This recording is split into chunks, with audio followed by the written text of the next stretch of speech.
July 26, 1572. Dawn had not yet broken over the southern Russian steppe when the ground began to tremble. It was not an earthquake. It was not thunder rolling in from the summer sky.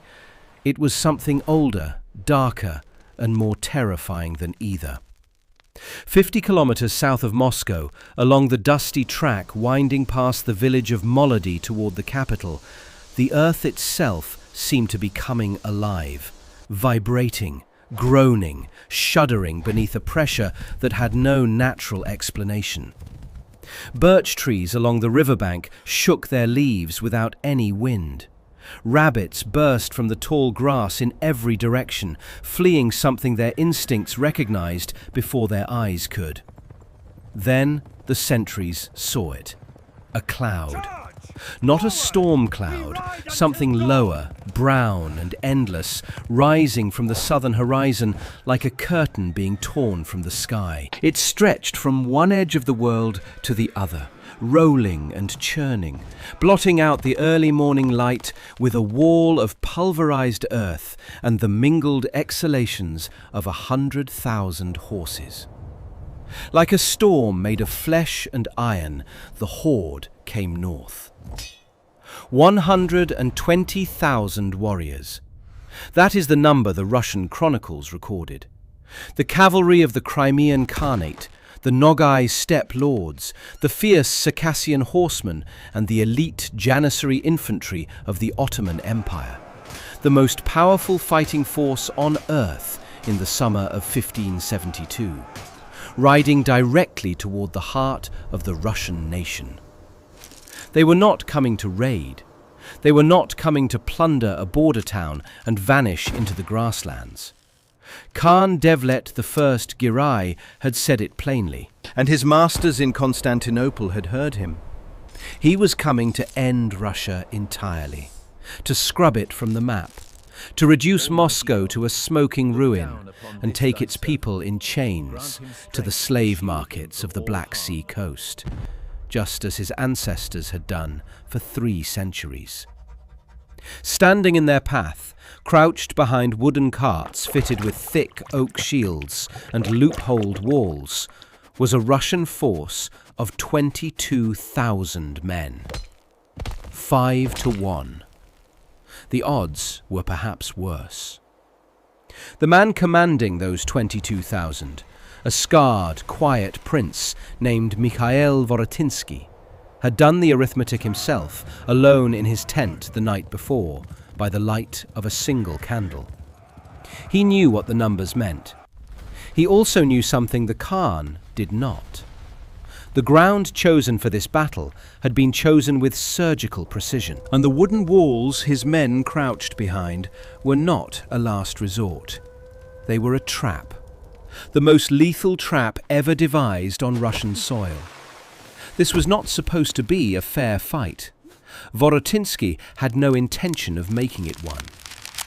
What happened in the fields near Molodi between July 29th and August 2nd, 1572, would determine whether a civilization survived, whether the Russian Orthodox Church continued to exist, whether the Russian language was spoken by free people or slaves, whether the name Ivan, the Terrible, the Dreadful, would be remembered as the last Tsar of a nation that perished, or the man who built the foundations of an empire that would one day stretch to the Pacific Ocean. The world would never know how close it came. To understand what was at stake at Molodi, you have to go back, not years, not decades, centuries. Because the story of Ivan the Terrible and his war against the Tatar world did not begin in 1572.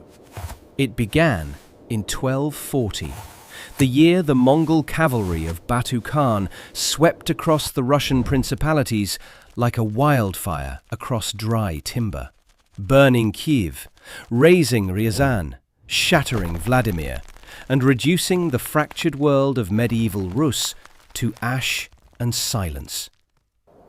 What the Mongols left behind was not merely a conquered land. It was a broken civilization, a collection of stunned, leaderless villages paying tribute to men who lived 1,000 miles away on the open steppe. For 240 years, the princes of Moscow were tax collectors for the Golden Horde. They rode to the Mongol court at Sarai to bow their heads and receive their patents of authority from men who could revoke that authority and their lives on a whim. They paid in silver, in furs, in grain, and, most brutally of all, in people. The slave trade flowing south and east out of Russia was one of the most profitable enterprises in the medieval world. Tens of thousands of Russian men, women, and children were marched to the Black Sea coast every decade, sold into the palaces and fields and galleys of Persia, Turkey, Egypt, and beyond. The word slave itself, in English, in French, in German, derives from Slav. That etymology is not an accident. It is a wound. Ivan III, grandfather of Ivan the Terrible, broke the formal chains of submission in 1480, standing his army on the banks of the Ugra River and watching the Mongol Khan Ahmad withdraw without battle. A standoff so undramatic that historians call it the Great Stand rather than the Great Victory. But it was victory enough. Moscow stopped paying tribute. Ivan III married a Byzantine princess, adopted the double-headed eagle as his crest, and called himself sovereign of all Russia. The Mongol yoke, after 240 years, was lifted. But it was not gone. The Golden Horde had fragmented into successor states, and 3 of them remained as open sores on Russia's borders. The Kazan Khanate to the east, sitting astride the Volga like a wolf guarding the only road into Asia. The Astrakhan Khanate to the southeast, and most dangerous of all, the Crimean Khanate to the south, nestled behind its peninsula, beyond reach and retribution, a vassal of the Ottoman Empire, and one of the most efficient slave-raiding machines in human history. In the century before 1552, Crimean Tatar raiders had struck Russia no fewer than 48 times. Every village within 300 miles of the steppe lived under a permanent shadow. Every harvest was accompanied by the unspoken knowledge that it might not be you who ate it. It was Ivan IV, the boy who would become Ivan the Terrible, who decided that this would end. He was born in 1530. His father died when Ivan was 3, leaving him legally a grand prince and practically an orphan in a court that regarded him as a useful symbol and an inconvenient human being. Competing factions of the boyar nobility, the landed aristocrats who happily chewed each other apart over who got to rule behind the boy's back, made his childhood a school in the mechanics of treachery. His mother ruled for 4 years and died, most historians believe by poisoning, leaving an 8-year-old Ivan entirely alone. The cruelty he witnessed did not break him. It calcified him. It turned whatever softness existed in his nature into something dense and sharp and extremely dangerous. He was crowned Tsar, the first Russian ruler to formally use that title, in 1547, at 16, and almost immediately he turned his attention east. Kazan. The Khanate had withstood Russian attacks in 1478, 1506, 1524, 1530, and in Ivan's own campaigns of 1547 and 1549-50. Geography worked against the attackers. The city was distant, the supply lines were brutal, and the autumn rains turned Russian roads to mud at the worst possible time. Twice, Ivan had gotten close enough to see the walls. Twice, he had been forced to retreat. But Ivan IV was not a man who repeated his mistakes without learning from them. After the failure of 1550, he asked his engineers a single, ruthless question. What would it actually take? The answer was the most remarkable logistical achievement of the 16th century. They would build a forward base, not a camp, a real fortified town, close enough to Kazan to shorten the impossible supply chain. And they would build it not by laboring at the construction site, but by prefabricating every wall, tower and gate far to the north, labeling each log and beam, and floating the entire structure down the Volga on rafts. The town of Sviazhsk, assembled from pre-cut timber, was completed in a single month.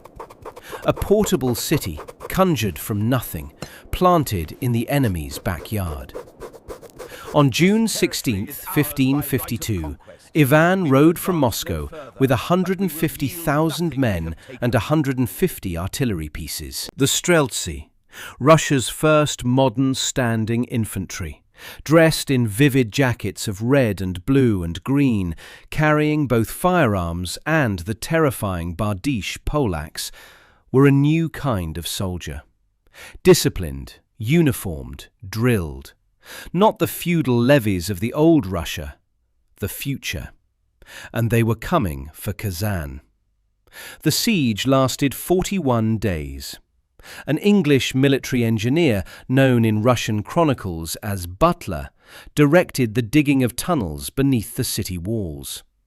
When those tunnels detonated, they did not merely collapse a wall. They destroyed the city's hidden water supply, an underground aqueduct that had sustained Kazan through previous sieges. Ivan Virodkov built a siege tower 12 meters tall, designed to hold 10 heavy cannon and 50 lighter pieces, positioned to pour fire from above. On October 2nd, 1552, the mines under the Nogai Gate detonated with a sound that, the chronicles said, silenced every bird within 20 miles. The walls came down. The Streltsy poured through. The religious scholar Kol Sharif died defending his madrasa with his students, and his name would be remembered long after the names of the generals who killed him were forgotten. When the city fell, somewhere between 60 and 100,000 Russian slaves who had been held in the Khanate walked free for the first time in years. Ivan rode back to Moscow and commissioned a cathedral, St. Basil's, on Red Square, built between 1555 and 1561, its 9 domes spiralling against the sky in colours that have no equivalent in any other architecture. A declaration as much as a devotion. Russia had struck back. The conquest of Astrakhan followed in 1556, giving Moscow the entire length of the Volga and adding nearly 1 million square kilometres to the Russian state. 2 wounds closed. The third remained. Devlet-i-Gire had been Khan of Crimea since 1551, and he was not a man who processed setbacks quietly. When Kazan fell, he understood what it meant. Moscow was no longer the defensive, inward-looking principality it had been. It was becoming something hungry, something that, if left unchecked, would eventually reach Crimea itself. Through the 1560s, Ivan was fighting the expensive, grinding Livonian War in the west. The Oprichnina, his internal terror apparatus, had divided the country, executed thousands of boyars, and devastated the agricultural economy. The country was stretched. Devlet-Gire had spies in Moscow who told him exactly how thin the thread was pulled. In the spring of 1571, the Khan struck. 40,000 horsemen bypassed the Russian border defences, aided by a Russian defector who sold the crossing points, and materialised before Moscow on May 23rd. Ivan fled. The suburbs burned. A high wind drove the fire through the city in 3 hours. The streets piled with bodies too thick for carts to pass. Devlet-Girai wrote afterward that he had taken 60,000 Russian prisoners. Before the fire, Moscow's population had been 100 to 120,000 people. Then Devlet-Girai sent Ivan a message, along with a jewelled dagger. The implication was explicit. The man who had built St. Basil's Cathedral was being told to kill himself. Ivan wrote back. He offered Astrakhan. He begged for terms. But the Khan had spoken to the Sultan. And what he had promised was this. He was not interested in a piece of Russia. He was interested in all of it. He intended, in the summer of 1572, to return with a force so overwhelming that there would be no negotiation, no flight, no escape. He would make Russia a province of the revived Tatar Empire, undoing everything Ivan had built since 1552, with an army drawn from every corner of the Tatar and Ottoman world. In the early summer of 1572, that army began to move north. 120,000 men. Like a 300-year-old ghost, rising to collect a debt that Russia thought it had paid. The ground south of Moscow was not chosen by accident. 50 kilometers below the capital, where the steppe gives way to the mixed forests of central Russia, the land folds into small river valleys, the Lopaznia, the Rozheika, separated by ridges of dense birch and pine.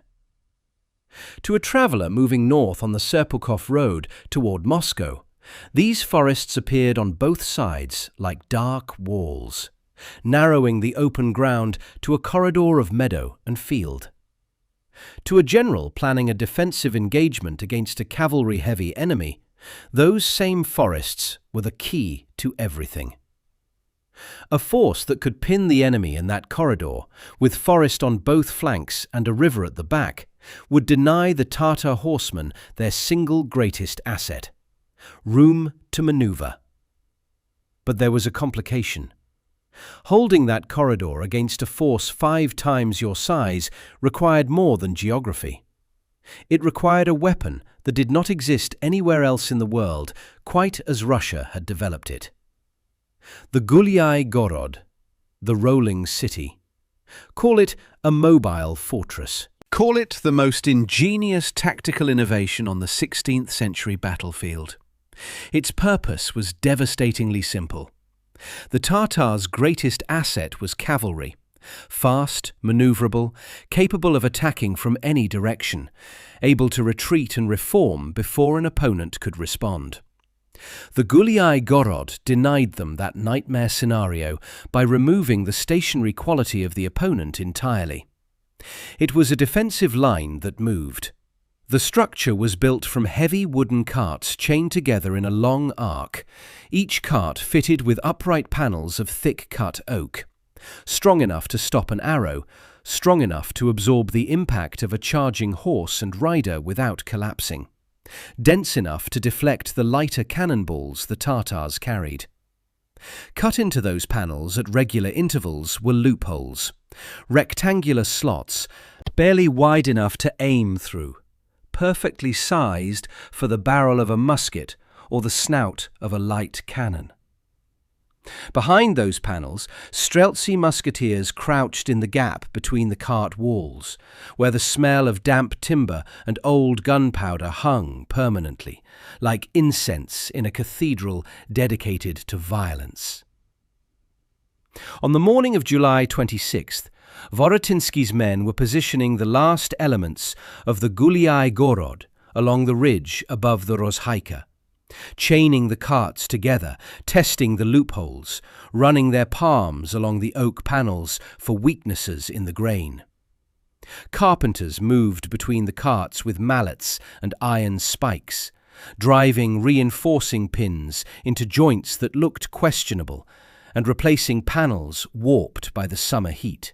The Streltsy checked their piscali, long-barreled muskets, tamping powder charges and inspecting flints with the focused attention of men who understood that their lives depended on the weapon firing the first time.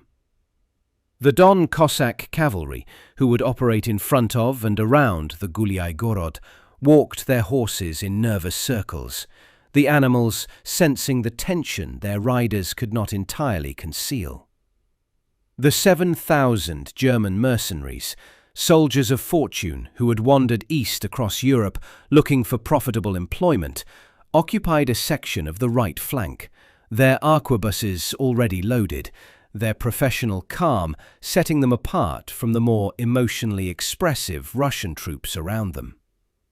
Vorotinsky himself stood behind the center of the line, reading a map he had already memorized. He was a prince of the old Russian military aristocracy, a hereditary commander who had spent his career on the southern frontier. His history with Ivan was complicated. He had been arrested and exiled in 1562 on suspicion of disloyalty, recalled only when no one else had his knowledge of the steppe. He knew every river crossing between Moscow and Crimea. He had spent 30 years thinking about how to stop a Tatar invasion. And the plan he had devised was unlike anything Russia had attempted before. His force was organized into 5 combat regiments. The Great Regiment at centre numbered 8,255, the anchor, the unit that would hold the Guliai Gorod at any cost. The right-hand regiment, 3,590 men, guarded the northern flank where the forest thinned. The left-hand regiment, 1,650 men, held the riverbank. The forward regiment, 4,475 men, operated ahead of the main line as a screen and provocation force. The Watchtower Regiment, 4,670 men, formed a mobile reserve. Cossacks and German mercenaries completed the order of battle. The scheme itself was the remarkable thing. Vorotinsky was not simply waiting in his wooden fortress to absorb whatever the Khan threw at him. He was planning something more aggressive, something that required exquisite timing, disciplined execution, and the kind of cold nerve that only comes from genuinely having stopped fearing death. His instrument was Prince Dmitry Kvorostinin, who commanded the forward regiment and the attached cavalry. Kvorostinin was exactly what his commander needed. Fast-thinking, aggressive, comfortable with risk, capable of split-second decisions in the chaos of close combat. His assignment was to be the bait. The plan worked like this. When Devlet Girai's advance guard crossed the Oka and headed north, Kvorostinin's cavalry would intercept them, not to hold a line, but to hurt them, shock them, make them angry. Hit the rear guard hard with muskets and Cossack lances, then run. Run toward Molodi. Let the Tatars chase. Draw the pursuit deep into the forest corridor until the meadow in front of the Guliai Gorod appeared, and then vanish. Split into the trees on both flanks and leave the charging Tatar cavalry alone in an open field staring at a wall of oak panels with 200 musket barrels pointing directly at them. But Vorotinsky had one more card, and it was the card that would decide everything. At the moment, the Tatars committed their full force against the Guliai Gorod from the front, when Devlet Girai was throwing everything into those wooden walls, when noise and smoke and fury had reached their peak. Vorotinsky himself would lead a strike force quietly through the forest around the Tatar army's western flank and emerge from behind them. Front and rear, simultaneously. No warning, no escape. If it worked, the battle would be decided in minutes. If it failed, if the timing slipped by even a quarter of an hour, if the flanking force was discovered too early, if the Gorod cracked before the flanking blow landed, there was nothing behind them. The road to Moscow would be open. And this time, there would be no Moscow to return to. On the night of July 28th, the camp settled into the particular silence that precedes catastrophic violence. Not the silence of sleep. Men lay on the ground or sat with their backs against the oak panels and stared at the sky, each of them carrying his own private reckoning. The Streltsy, who were Orthodox Christians to a man, murmured their prayers in the darkness. Lord have mercy, Lord have mercy, Lord have mercy. The words worn smooth by centuries of repetition, drifting up from 100 lips at once. Some men had written their names on slips of paper folded into their boots, so their bodies could be identified if nothing else remained recognizable. A young Streltsy from Pskov, no one recorded his name, but there were men like him in every Russian army, sat alone near the right flank, methodically running a cloth along the blade of his bardiche. The rocking motion was a comfort. The steel reflected the small light of distant fires. His hands were entirely steady. It was only if you watched for long enough that you would notice he had polished the same 6 inches of blade 3 times without moving to the next section. Khvorostanin rode the line in the darkness, not speaking, just moving. His horse walking slowly along the positions, the warm bulk of the animal brushing past the men who stood their watches. His presence was more useful than any speech. He had done this before. He was still alive. The logic, however irrational, helped. And in a tent behind the Gorod, a map spread on a camp table and a single oil lamp burning low, Mikhail Vorotinsky sat alone and did not sleep. From the south, growing slightly louder with each passing hour, came a noise at the threshold of hearing. A low, continuous sound, like a distant tide coming in across a dark ocean. He recognized it. It was the sound of 100,000 horses and the men who rode them, their cook fires already lit across the steppe, their camp noise carrying 20 miles through still summer air. He looked at the map. He looked at the positions he had marked. He looked at the river behind him. Then he folded the map, set it aside, and waited for morning.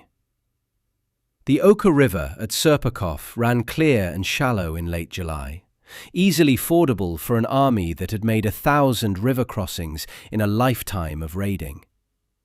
Devlet-Girey's vanguard crossed on July 26th in a column that stretched so far back along the southern bank that the rearmost units could not hear the splashing of the leading ones. They came in waves, first the light cavalry scouts, then the main body of Crimean riders, then the Nogai contingents, then the Circassians, and finally, moving with the deliberate, measured pace of men trained in the disciplines of the finest army on earth, the Ottoman Janissaries. Behind them came the artillery, light Zarbuzan field guns on wheeled carriages, and heavier pieces dragged by struggling oxen up through the shallow crossing and north along the bank. The Russian forward pickets, watching the crossing, numbered 200 men. Officers, mostly. Scouts sent ahead to track the Khan's movements and report back to Vorotinsky. When the Tatar cavalry screen found them, the engagement lasted approximately 20 minutes. By its end, the 200 Russians had been destroyed. A handful escaped on fast horses to carry the news back. The rest were left where they fell. An unmistakable message. The road to Moscow was open, the Russians were not stopping them, and Devlet-Girey's campaign was proceeding exactly as planned. The Khan urged his column north with urgency. He remembered the previous year, how Moscow had burned so satisfyingly, how the slaves had streamed south in their thousands. But he also remembered what had not happened. The Russian army had not been destroyed. Ivan had run. The boyars had scattered. The campaign had been spectacular in its destruction, but it had not been final. This time, Devlet-Giray intended finality. He had told his commanders before departing Crimea that no Russian army was to escape. Every settlement within reach was to be burned, and Ivan, wherever he was found, was to be brought to Crimea alive, displayed to the Sultan as proof that the old order of the steppe had been restored. He did not know that 80 kilometers to the north, a quiet Russian prince was making final adjustments to a plan he had been developing for months. But 40 kilometers behind the Tatar advance guard, Khvorostinin was already moving. The Tatar rear guard was not expecting contact this far north of the Oka. The main body had pushed well ahead, stretched along the Serpukhov road in the confidence of a force whose opponents had fled the field the previous year. The rear guard was large enough, several thousand riders, to feel secure. But security and alertness are not the same thing, and Khvorostinin's cavalry hit them from the east as the sun climbed above the tree line on July 28th, with the total commitment of men who had been waiting exactly this long. The first volley from the Streltsy attached to the forward regiment struck the rear guard before they had time to form any coherent line. The range was close. Close enough to see faces, close enough for the muzzle flash to be felt as heat rather than simply seen as light. Men and horses went down together. The sound, a rolling, stuttering crash, moving along the firing line, then repeating as the musketeers reloaded, was followed immediately by the thunder of Cossack cavalry charging through the smoke, lances levelled, cutting through the confusion the volley had created. The rear guard broke. Not all of them. Tatar warriors had too much experience and too much pride to simply run at first contact, but enough scattered that the formation lost its coherence. And once a cavalry unit loses coherence on a battlefield, it loses everything that makes cavalry dangerous. Hundreds died in those first minutes. The survivors reformed, countercharged, and found that the forward regiment was already gone, pulling back north, maintaining just enough distance to stay out of Tartar lance range, while musketeers turned in their saddles and fired running volleys. The Tartar commander had two choices. He could let the Russians go and report to the Khan, or he could chase them, punish them for the insult, and deal with the Khan's displeasure at a detachment pursuing a minor diversionary force while the main road north lay open. He chased them. This was exactly what Khvorostinin needed. His column ran north with the Tartar pursuit behind it, maintaining the gap, far enough to avoid being caught, close enough to ensure the pursuit didn't abandon the chase. Through the afternoon and into the evening, the pursuit unwound along the road toward Molodi, through the narrowing corridor of forest, past the small farms and woodcutters' huts of the Russian countryside. The Tatar horsemen behind shouting curses at the retreating Russians ahead. The terrain was tightening with every mile. The forests were closing in on both sides. The meadow at Molodi was getting closer. Then Khvorostinin raised his arm, the signal he had agreed with Vorotinsky. His column split, half turning east into the trees, half turning west, and disappeared from the road as cleanly as water dividing around a stone. The Tatar riders who rounded the bend 100 heartbeats later found themselves alone in an open meadow. Their quarry had vanished. Before them stood a wall of wood and iron they had never seen before. The wall spoke first. A rolling crash of musket fire, close enough to make the air shudder. Then the hammer blow of cannon. The meadow in front of the Guliai Gorod became an abattoir in seconds. Horses screaming, men thrown from saddles, the careful formations of the Tatar pursuit dissolving in blood and smoke, and the high, hysterical sound of combat panic spreading through a force that had thought itself the pursuer and had just become the prey. Devlet Girai received the report from his rearguard commander with the patience only very experienced generals maintain when facing bad news. There was a Russian fortified position. His rear guard had been destroyed. There had been significant casualties. The Khan absorbed this, looked at his maps, and recalculated. His original plan, drive straight to Moscow, burn it a second time, force Ivan's final capitulation, was compromised. He could not leave an active Russian military force across his line of retreat with the capacity to strike his rear while his army was committed to a siege. He had to neutralize the Guliai Gorod first. He turned his column south and rode back to Molodi. What he found was a fortification unlike anything in his tactical experience. The Guliai Gorod was not a static wall that could be circumvented. It was anchored at its left end by the Rozhaika River and at its right end by dense forest, supplemented by a network of felled trees and sharpened stakes that made cavalry penetration essentially impossible without dismounting and clearing by hand. The only way to attack the Russian position was frontally, directly into the loopholes, directly into the muskets and cannon. Devlet Girai ordered a cavalry assault. The warriors who formed up for that first charge on the morning of July 29th were among the finest light horsemen in the world. Generations of steppe warfare had bred in them a physical courage and tactical instinct that would be extraordinary in any military tradition. They knew how to charge. They knew how to absorb casualties and keep moving, because the momentum of a mass cavalry charge, the physical reality of thousands of horses at full gallop, the noise and mass and speed of it, could break almost any defensive line if the shock of initial contact didn't stop them first. They had broken infantry lines before.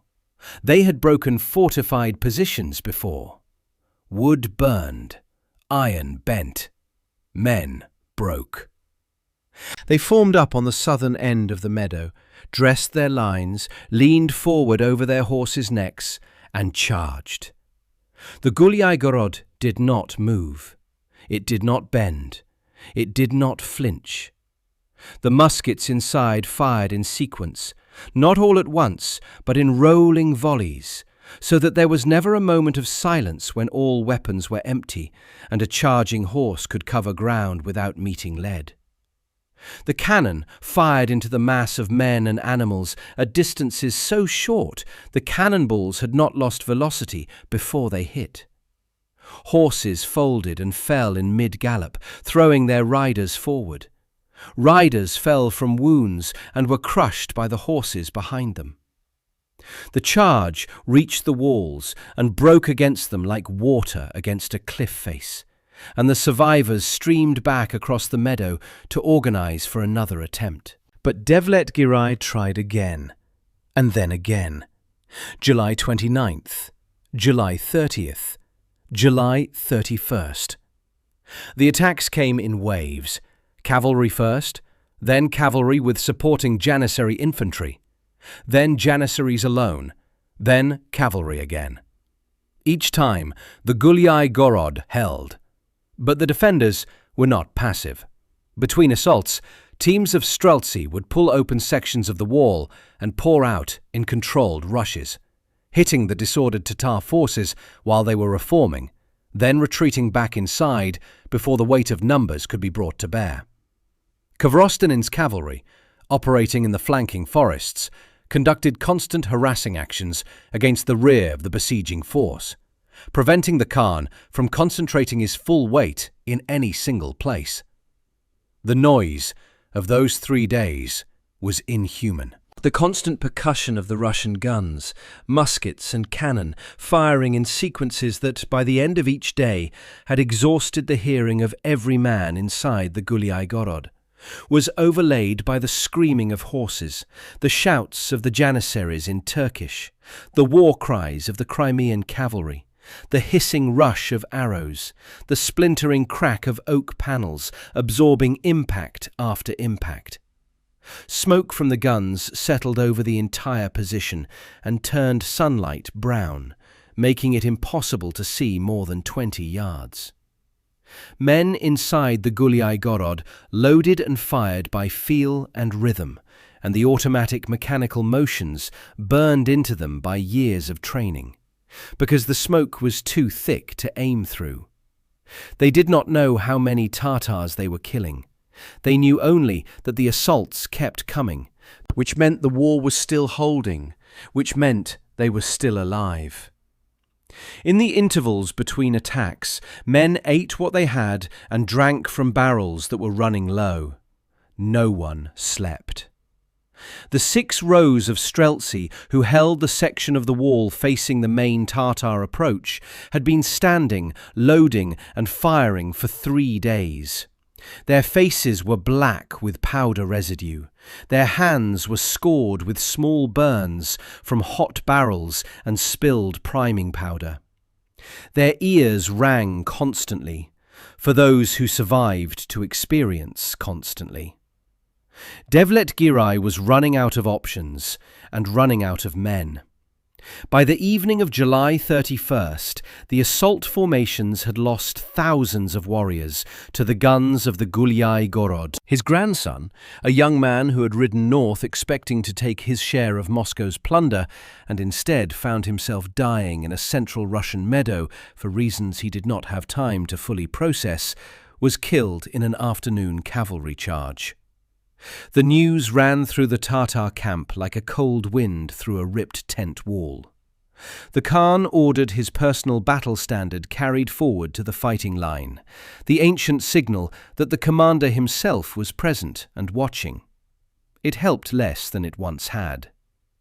By the evening of August 1st, something had changed in the Tatar camp that no one on the Russian side could see, but Vorotinsky had anticipated. The Khan was tired.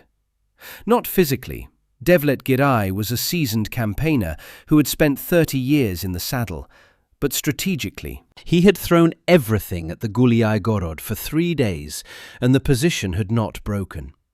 His Janissaries, the best infantry in the world, had charged oak panels and left their dead in rows without breaching the wall.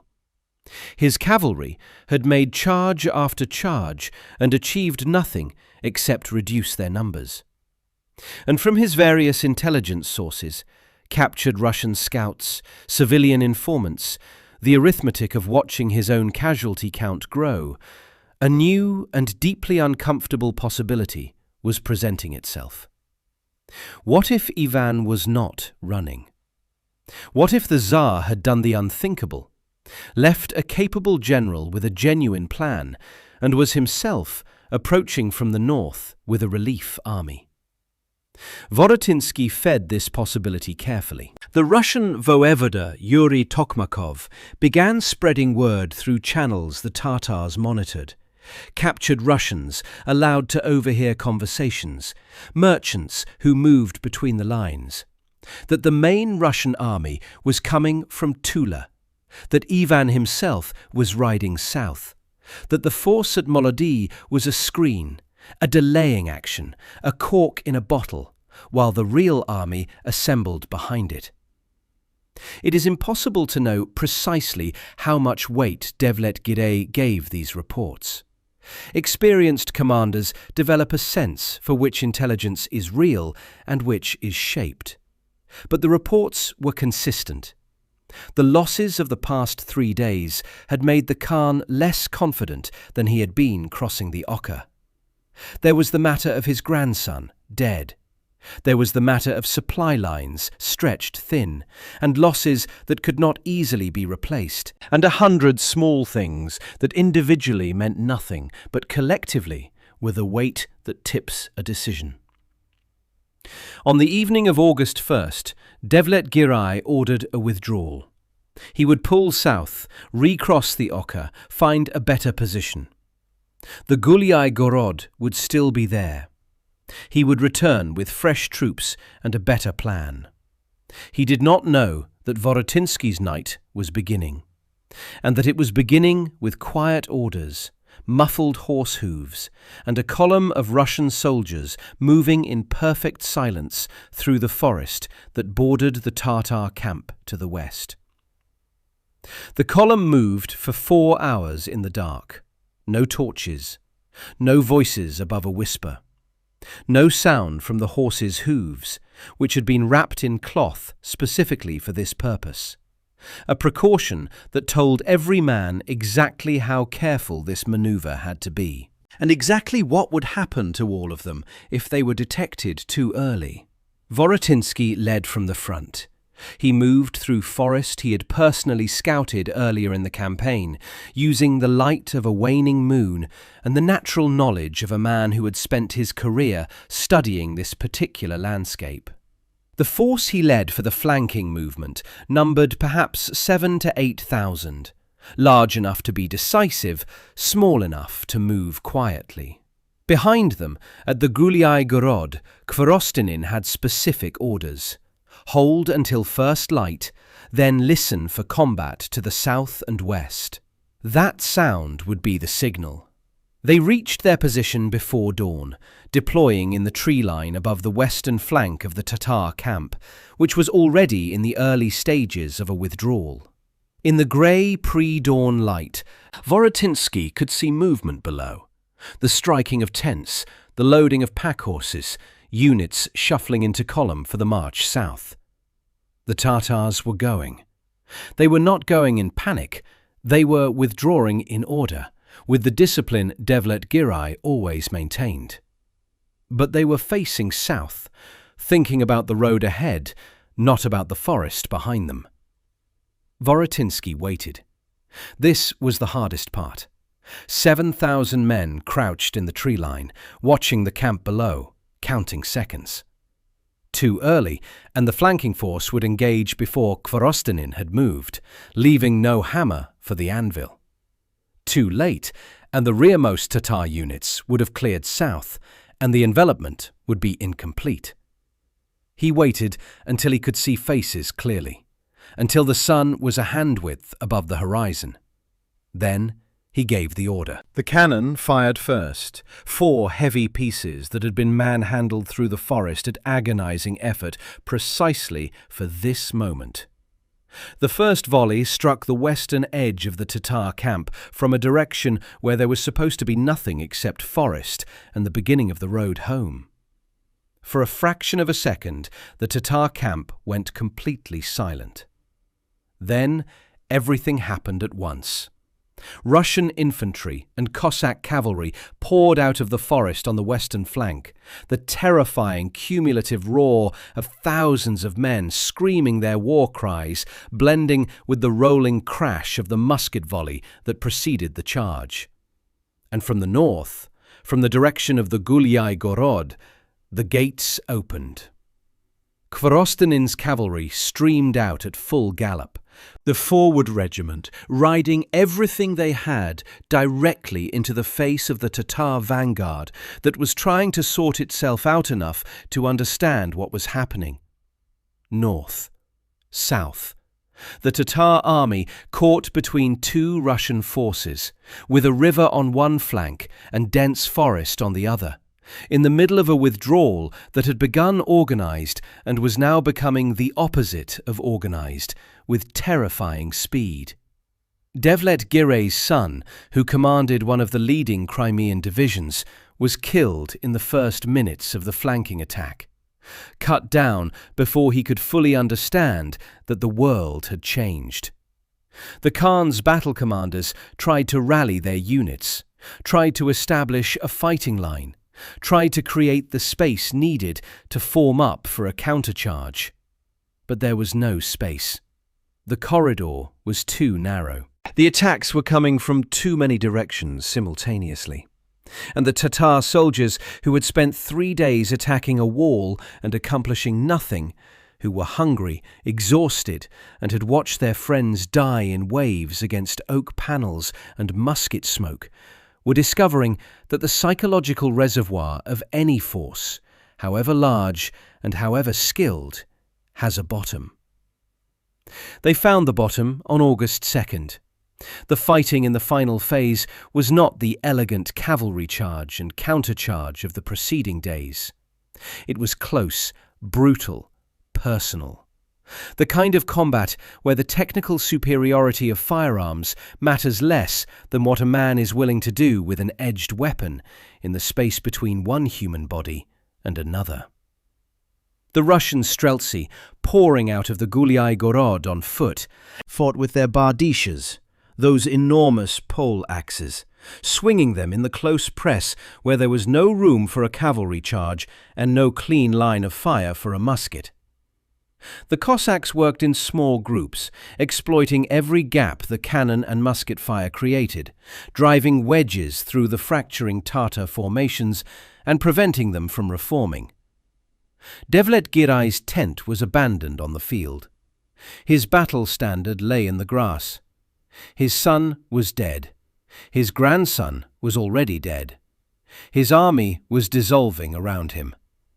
He rode south, not with the dignity of a withdrawal, but with the pure biological urgency of a man running from something that will kill him if he stops. The pursuit was merciless. Khvorostanin's cavalry ran the retreating Tatars south for miles, cutting down stragglers, finishing the wounded, driving the panic-stricken survivors toward the Oka crossing they had used coming north. Men who had ridden north in triumph 8 days earlier now drove their horses into the river at Serpukov in a press of terrified animals, and the ones who could not find a shallow crossing drowned in the current, their weapons and armour pulling them down in the brown summer water. Some rear guards managed to slow the pursuit long enough for portions of the army to escape, but order and cohesion, once shattered in a rout, are almost impossible to restore on the day of defeat. By noon on August 2nd, the meadow at Molodi and the road south from it were covered with the dead of the most complete cavalry defeat in Russian history.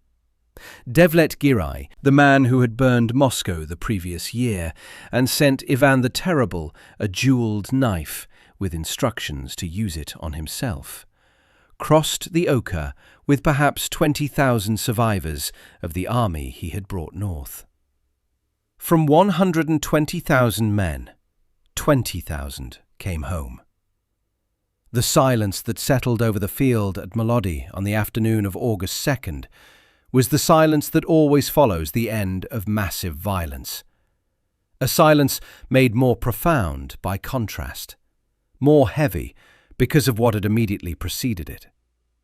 For 3 days, this stretch of central Russian countryside had been the loudest place in the world. Now the guns had stopped. The cavalry had ridden south.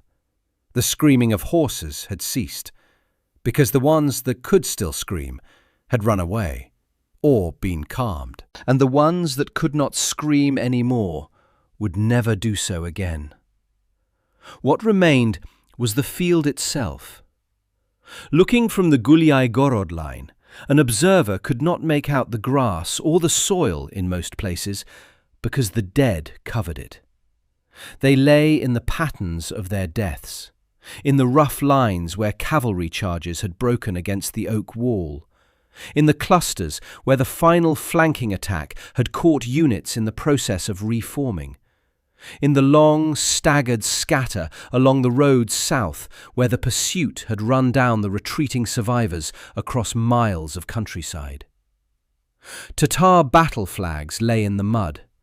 Among them, conspicuous, was the Khan's own tent, still standing where it had been abandoned, its entrance flap moving in the small wind that had come up from the south, as though Devlet Girai might step out of it at any moment. He was not inside. He was already 100 miles away and riding hard for the Crimean Peninsula. The Streltsy, who climbed out of the Guliai-Gorod in the hours after the battle, were men in whom the particular exhaustion of extreme combat, the kind that goes beyond the body and hollows out the mind, had begun to manifest. They walked through the aftermath with slow steps and blank faces, the automatic processing of shock already at work, filing away the details of what they had seen and done into compartments the human mind creates for experiences it cannot immediately metabolize. Some of them sat down in the middle of the field without apparent reason and did not move for a long time. Some talked to each other in low, steady voices about small things, the quality of the rations, the weather, whether the road north would be passable by next week. The young man from Pskov, who had polished his bardiche so carefully the night before, was alive. He was sitting with his back against one of the carts, looking at his hands. He had dropped the bardiche somewhere during the fighting and had no memory of where. The Russian casualty count assembled over the following days recorded between 4,000 and 6,000 dead, including the entire complement of one Streltsy formation that had held the section of wall taking the heaviest direct fire. 6 rows of musketeers found still arranged in the firing positions they had held to the end. The German mercenaries had taken proportionally heavier losses from their exposed position. The Don Cossacks, whose mobility had kept them out of the worst of the static fighting, had lost fewer men, but had ridden themselves and their horses to the edge of collapse during the pursuit. The Tatar and Ottoman losses the Russian chronicles record as 100,000 to 115,000 dead. Modern historians apply inevitable skepticism to figures produced by medieval victors, and the true number was likely somewhat lower. But even the most conservative estimate implies an almost incomprehensible destruction visited on Devlet Girai's force. Contemporary sources agree with some confidence that nearly the entire able-bodied military male population of the Crimean Khanate had ridden north with the Khan's army. The survivors who recrossed the Oka numbered perhaps 20,000. Among the dead were the Khan's son, his grandson, and multiple senior commanders of the Crimean military establishment. For the Crimean Khanate, Molodi was a wound from which it would never fully recover. The trophies of the battle, the Khan's tent, his battle standard, the flags of the Crimean divisions, the captured weapons and armour, were collected and sent north to Ivan in Novgorod. The man who received them had spent the 5 days of the battle 400 kilometers away, waiting for news. When the news came, it confirmed that the Russian state had survived. Moscow would not be a Tatar province. Ivan would not be led in chains to Crimea. Ivan celebrated. He welcomed Vorotinsky with honours. He accepted the captured standards with the public expressions of triumph the occasion demanded. But history does not stop being itself simply because a particular battle is won. 1 year later, in the summer of 1573, Mikhail Vorotinsky, the man who had devised the trap at Molodi, commanded with the precision of a master craftsman, held 22,000 Russian soldiers together against 100,000 attackers and emerged victorious, was arrested on orders of Ivan IV. The charge was sorcery. Specifically, the accusation was that Vorotinsky had employed a pagan wise woman to work magical curses against the Tsar. Ivan had used such accusations before against men he wished to destroy and could not destroy on any other grounds. There was, of course, no evidence, because there was no sorcery and no wise woman. There was only a Tsar whose paranoia had grown in the years of the Oprichnina to encompass even the men who had served him most brilliantly. Because brilliance in a subordinate is, to a certain kind of ruler, indistinguishable from a future threat. Vorotinsky was tortured. Ivan is said to have personally supervised the interrogation.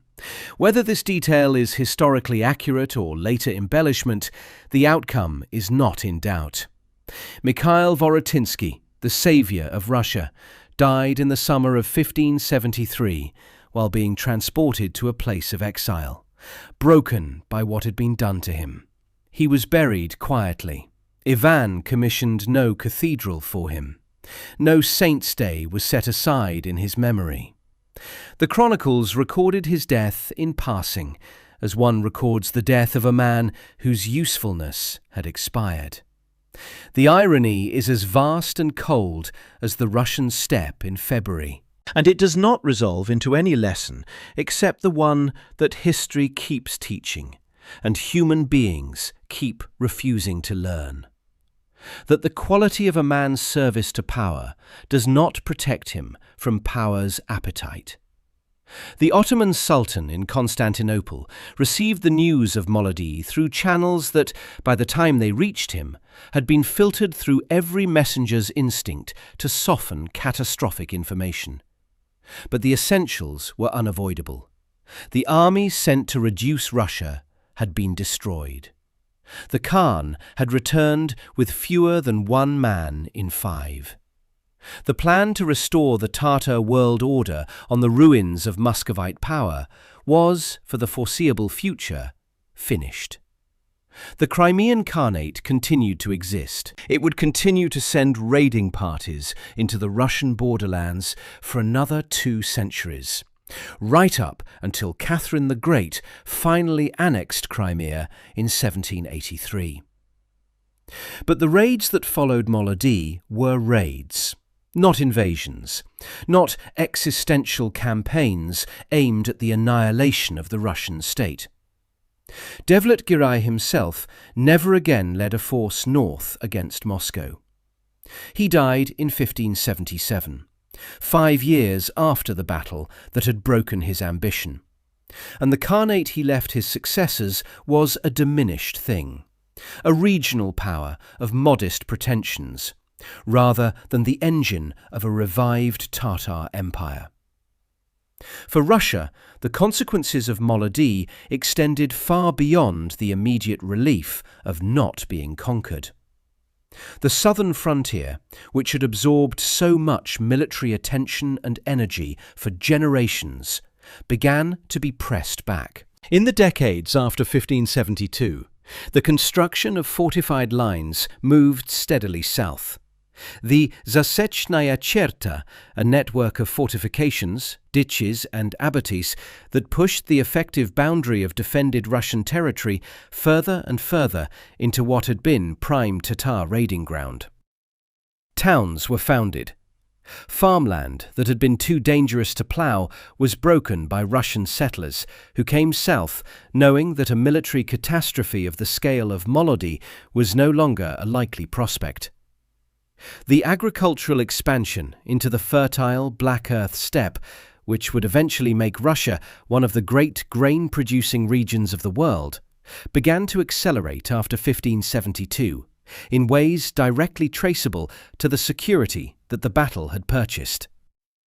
The tactical lesson of the Guliai Gorod spread. The mobile defensive fortification, the idea of denying cavalry its fundamental advantage by giving infantry a portable wall to fight from, influenced military thinking in Eastern Europe for more than a century. The principle that technology and preparation can cancel the advantage of superior numbers, if applied with sufficient precision at the right terrain, became a permanent part of the Russian military vocabulary. And in the longer arc of Russian history, Molodi occupies a position that its relative obscurity in the global historical record does not reflect. Kazan was the offensive triumph, the moment Russia stopped absorbing blows and began delivering them, the moment Ivan IV transformed a defensive principality into an expanding empire. Molodi was something different. Molodi was the defensive triumph, the moment the expansion was confirmed as irreversible, when the powers that might have rolled it back threw their best force at Russia and failed to break it. Without Kazan, there is no eastward expansion. Without Molodi, the eastward expansion does not survive long enough to matter. Every subsequent chapter of Russian greatness, the westward expansion under the Romanovs, the military modernization under Peter the Great, the vast territorial accumulation of the 18th century, the empire from Warsaw to Vladivostok, rests in part on what 22,000 Russian soldiers accomplished in a meadow 50 kilometers south of Moscow in the summer of 1572. The chain of causation is not direct or simple. History is never that. But it is real. Ivan the Terrible died in 1584, 12 years after Molodi, having killed his own son in a fit of rage 4 years before his own death. He was not a simple man, not in any conventional sense a good man. He had built great things and destroyed great things, sometimes within months of each other.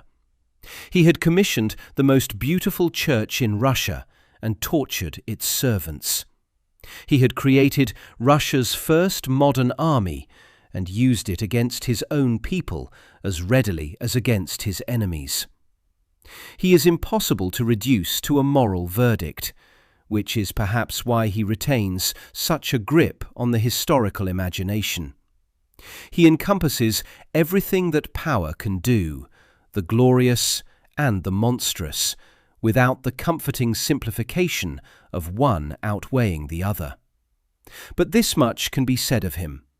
The civilization he protected was worth protecting. The people he failed so catastrophically in so many ways were also the people for whom the battle at Molodi was fought and won. They lived because his generals held. They built what came after because the wall held. Centuries later, the village of Molodi is a quiet suburban community in the Chekhov district of Moscow Oblast. The Rozheka River still winds through the same fields. The birch trees on the ridge have been cut and replanted in the cycles of generations, until no tree standing there today has any memory of the summer when the ground beneath absorbed the blood of 100,000 men. Children play in the yards of the dacha communities along the old roads south. A small memorial stone in the village centre records the battle in brief, formal language, the kind that compresses catastrophe into syntax and leaves the catastrophe itself to the silence around the words. Stand there in the summer, in the long golden light of a Russian July afternoon, and it is impossible to see anything in that landscape that suggests what happened here. The grass grows over the graves. The trees keep their counsel. The river runs south toward the Oka, untroubled by the memory of the men who drowned trying to cross it in the other direction. But the world those men made, the world their victory kept alive, is still here. That is what battles buy. Not monuments, not memory, not justice. Just time. Just the continuing existence of the people who were there to live it, and build on it, and pass it forward to the next generation, who will also not remember the price. The meadow at Molodi does not ask to be remembered. It only asks to be understood. That on a summer morning in 1572, when 100,000 horsemen came north to end a civilization, the civilization did not end. It held.